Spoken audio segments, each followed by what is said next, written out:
Good afternoon, gardening friends. It's now Tuesday at about 3:45.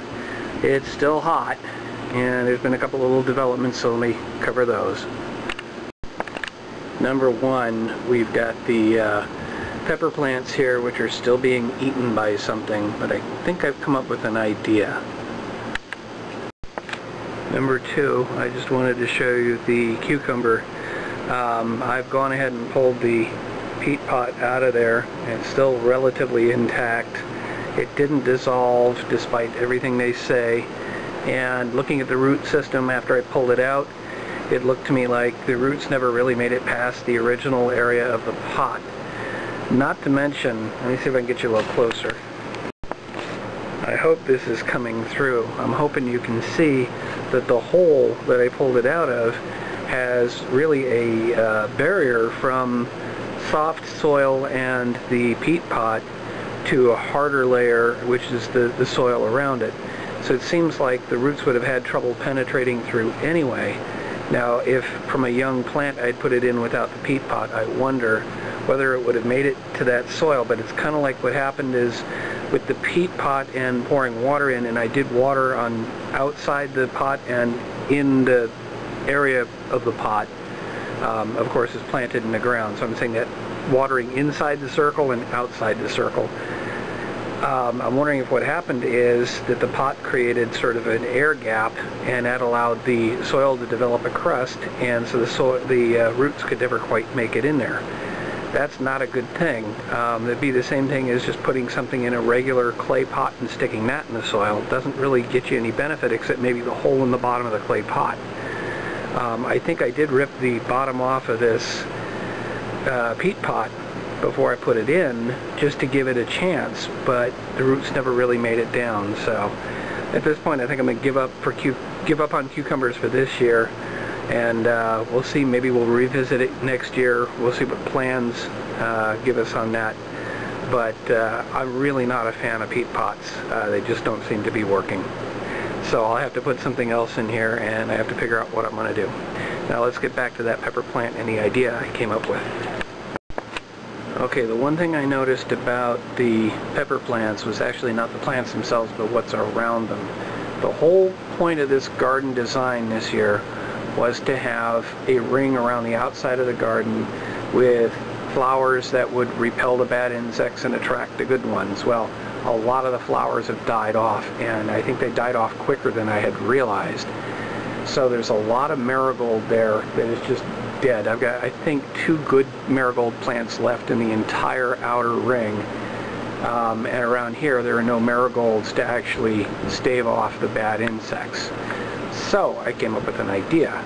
What I've been doing is when the marigold flower heads die off, I go ahead and snip them, and I've been saving them so that I could actually plant more marigold seeds. The only thing is, with any plant, you got to wait for it to grow up. Well, that's what this whole box is right here. If you remember, I had bought these little greenhouse things. The covers, I'm not even sure where they are, the clear covers anymore.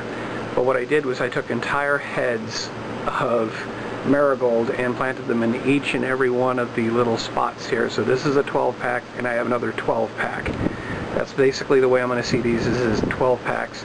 But also they've got the tray underneath. See if I can pick this up. You can see it separates. So there's a tray underneath which will hold water. So I'm going to have these on the patio. I'm going to try and start growing some marigolds. I may have to go out and buy a 6-pack just to kind of get me going. But there's one more thing that I figured out, or one more idea I came up with. Let me put that aside. That is just to take a water bottle, an old spray bottle that I happen to have, and I said, you know, I can spray water on the plants, or maybe what I can do is take some more of those seed heads, put them in here and shake it up, and then it becomes impregnated with the scent of the marigold. So if this works, I went ahead and I just sprayed right on the plants, and if I just keep spraying them like that, then maybe that in itself, just that scent, will deter these little buggers that are chewing the heck out of the leaves on my pepper plants. My first ever pepper plants. I don't want my first effort to grow peppers to be a total failure. So I'm going to fight for it. The only other thing I can do besides that right now, that's an immediate solution because I happen to have the seed heads, is to go out and get some more 6-packs of actual marigolds and plant them where the ones have died. Maybe I'll get out and do that tonight, maybe tomorrow, but that's the plan for now, and we'll keep watching and we'll see what happens. Good afternoon, gardening friends. It's now Wednesday at just past 4 o'clock. The air conditioner's running in the background because it's still hot. But I finally got out today to get some things to solve some of the problems around here. I wanted to show you something. I keep telling you I don't really trust the peat pots. Well, I bought myself a brandywine tomato. Never actually tried one of those. You can see some of the roots kind of hanging off. They've made it through, but for the most part, if you look inside the pot, the peat pot, you can see a lot more roots in there, which tells me that they just have trouble getting through unless they're really strong roots. So I'm going to go ahead and peel the rest of this thing off, try and preserve what I can for roots, and plant this sucker.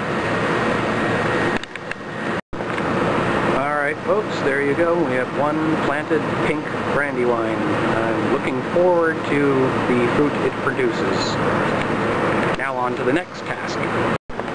But just before we do that, since this is update time, I figured I'd show you that on the Hard Rock tomato, we actually have fruit.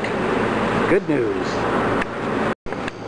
And for my next trick, I'm going to plant these marigolds into the border and solve the problem that I was having.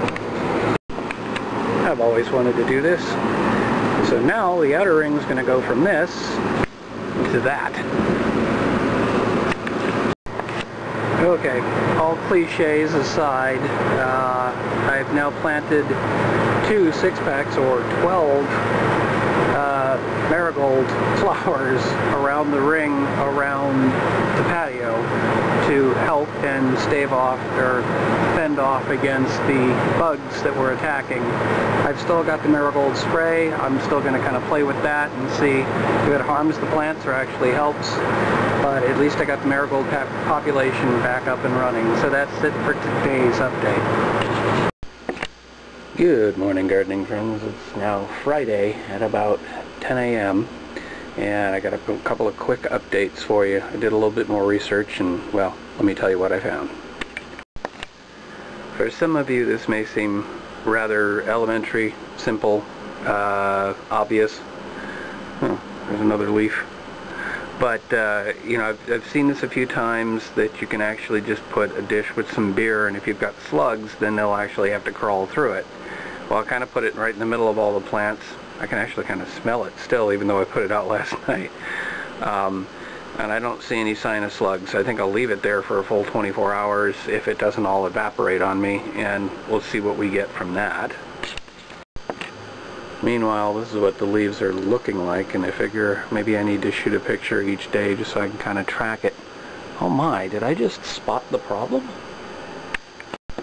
Nope, false alarm. The other possibility I saw was that apparently tomato hornworms like peppers too. So I've been looking for them, I'm not seeing them. So I don't know if that's it. I do have the marigolds back on the border to try and, I mean, I figure since it's a scent-based repellent that as long as the flowers are open and smelling good to us, but not good to the bugs that don't like them. So those are back up.